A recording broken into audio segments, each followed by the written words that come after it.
Right, here we are. I suppose we'll make no secret of the fact this is our second attempt at this. Yeah. I wasn't done up enough for the last one. No, right. Well, here we are anyway today down at the back of the Clonmel building with Collette Looby. She is our... Not sure, what are you, Collette? Sure, I'm a store person, I suppose. I suppose, yeah. Something of that. Give it his technical glorified term. Receptionist. Right, young lady, we'll go back a little bit so before you came in here and took over the place. You didn't, of course, go into agriculture straight away, even though you are from agricultural background. Yeah. Tell us a little bit, as I ask everybody, when you threw the school bag into the shower after the leaving cert, where'd you go first? I wanted to go nursing, so I went to college. I went below down to Cork, and I lived there for 3 months, and I hated every second of it, so I came home. Yeah. Okay. I came home then, and I went milking cows, and I was doing a bit at home, and then I was like, I better get a job that I can not be dead after. So I came in here. Buddy Casey was like, do you want a job? I was like, yeah, here I am. It was fairly handy. It all kind of fell into place for me really coming in here. Yeah.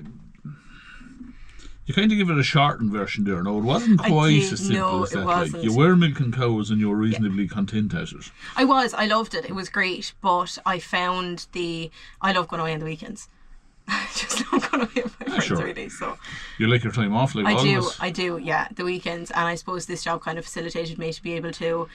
there wasn't much progression in milking cows. I was never going to take over someone's herd of cows. Okay. So I suppose the office job kind of suited me in a sense that I got to talk to people. I'm a people person. That's what I said to Emer Butler in the interview. So I got to talk to people and I got to do what I enjoyed, I suppose, which is grand. I like it. Now, of course, you landed in here, yeah. I know you had to get a job and you persuaded your mother that you actually had found the right route in life and I'm away, ma'am, yeah, I'm no longer going to be dependent.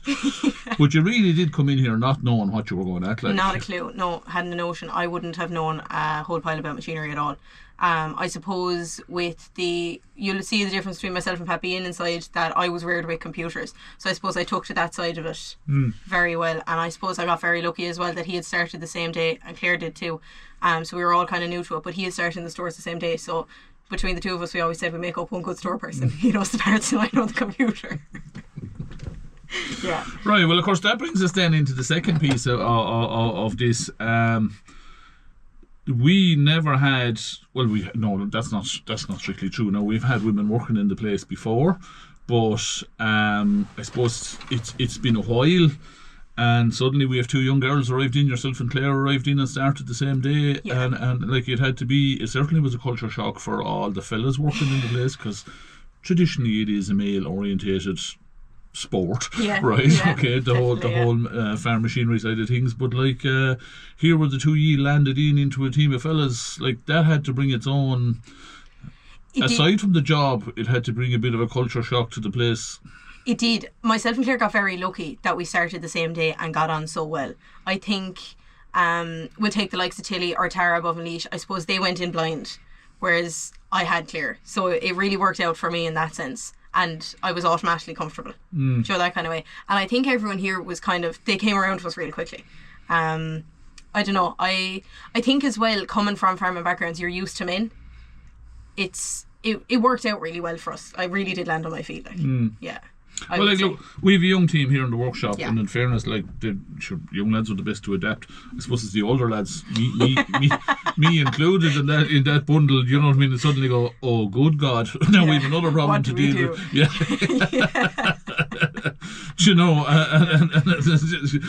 And suddenly you have to mind your P's and Q's and all these things. You know, as I said, it's a bit like being in a male prison here, and suddenly. There's lads, hold on, we have to change the rules kind of things here, you know. I mean, if we have to behave ourselves a little bit more here, you know. So it was a big. I have to say now. They behaved themselves for the first 2 weeks. To be fair to them. But I have to say it's been a breath of fresh air, and I've always said that since the 2E came into the place, it has opened it up to another level, you know. So I suppose there is a bit of crack and a bit of. Yeah, there's a small bit of culture attached to you know. I mean, not to give you too much credit, but. Do you know? I think it was great though as well. Everyone got on. There is no disliking anyone. It's just kind of it's normal, you know, that kind of. Look, in every job you have there's arguments and things, you know what I mean. But for the most part, it's a team sport, isn't it? Like it is, and right. We'll go back to the job a little bit. So, and you landed in, and you're here in the stores, and you're muddling away, and finding your feet in the place, and Pat is finding his feet at the same time, and you're getting on with it. But of course, he didn't stop there. Then you suddenly decided, hey, we're going to go a little bit further.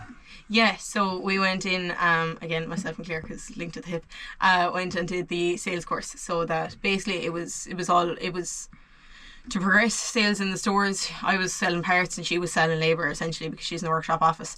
So we were going up and down to Thurles there for 2 years. And we have a grad now, actually, next month, the 14th. Come and support us. Yeah. So that was all. It was all. I suppose you weren't the only two in TFM that did it. No, we weren't. This was something that TFM put together for anyone that wanted to go and move on at the next level in the company, like. Yeah. So, but I suppose it stands to TFM though, in the sense that they'll put you forward for things. It's like Pat Costello came down and he was like, hey, look, we have sales course, sure, we'd like you to do it, at least you'll have something. My mother was like, absolutely, nearly left off the couch, and I told her, because obviously I dropped out of college and papers are papers, you know, kind of. Yeah, well, look, the culture of pushing on TFM has always been there. It didn't, as long as I'm here, if you want to do something and it's a good idea, there'll be nobody here to stop you. Yeah, absolutely. No, I agree. You'll always be encouraged to push on with it. So tell us a little bit more about the course, though. Now, you seem to be, you give 2 years of your life up and down to Thurles, but there's a little bit more about it there. It was great. It definitely, I think it worked for me personally, because I was never the sit in a classroom type. So you could work away here, you could do your few bits, like it was continuous assessment essentially. So we had no exams, there wasn't sitting down studying. You were learning on the job the whole time. You were like, each module was like relating to something to do with, like, whether it's the psychology or sales or anything like that, and how different people react to different sales. So you take the likes of a specific customer coming in. Like if you have a kinesthetic learner, someone who learns by doing things, you let them touch the part.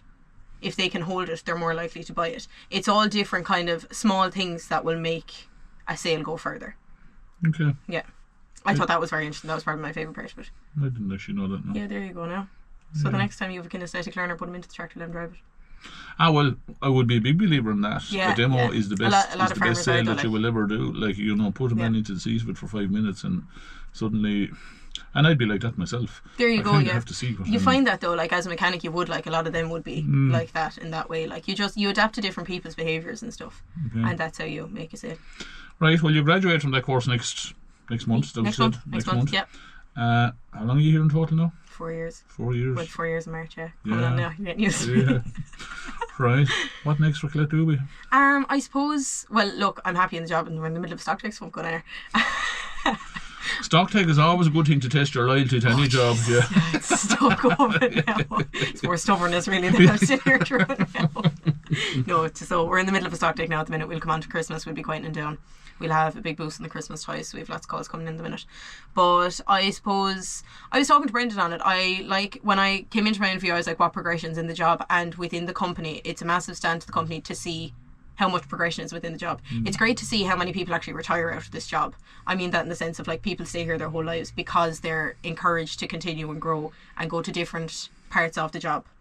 Well, your boss, of course, Francis, the original storeman in TFM, is retiring this year after 40 plus years. Yeah, we'll just leave it at 40 plus years. Yeah. He's great, right, he is the original storeman, but like, you know, and the guy that's taken over from him, of course, has 10 years under his belt, and like it is, and as we've already said, TFM, it's gone its second generation with not just the family, but of course, like we have staff, we have nephews, and on occasions we've had father son combinations here. Do you know what I mean? My own daughter worked here like at one stage. Do you know what I mean? So it is very, very encouraging to see people that actually retire out of the place as opposed to... Absolutely. The likes of Eugene Murray, I was only talking to him last week, Francis, all them, like they all progressed in their jobs. Like look at Francis, from where he started, all the parts were written in a book. You know, now he's the man over all the IT because he got that kind of training. I think it's great.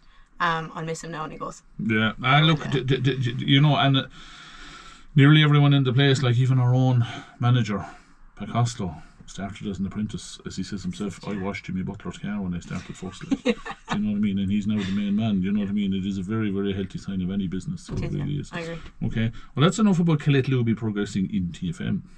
What has Collette Looby in mind for Collette Looby? Oh Jesus, there's $1 million question you said at my mother. I don't know. Gonna let that slide?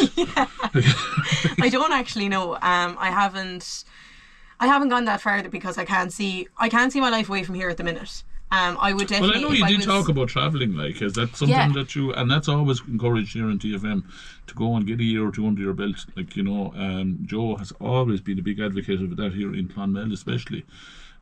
Get out there, see a bit of the world, you know what I mean, and come back to a job when you're settled. Like, get out. And lads that have gone on there and only gone for 12 months or 18 months, when they come back, like, they're different people.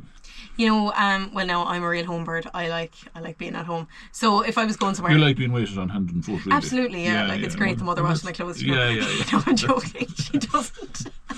But so am I, if the truth be known. I'm 50 next month. Yeah. This is it, though. I like being at home. I like being comfortable in a place. I think that's why.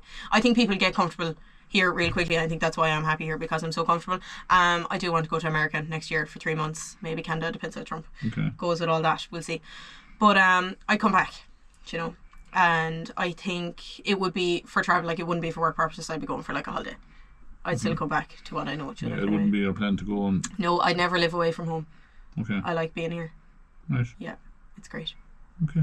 You'll miss me if I went too long anyway. Probably. That's hard for me to say now, but probably. Collette, Looby, thank you very much. Thanks, Dave.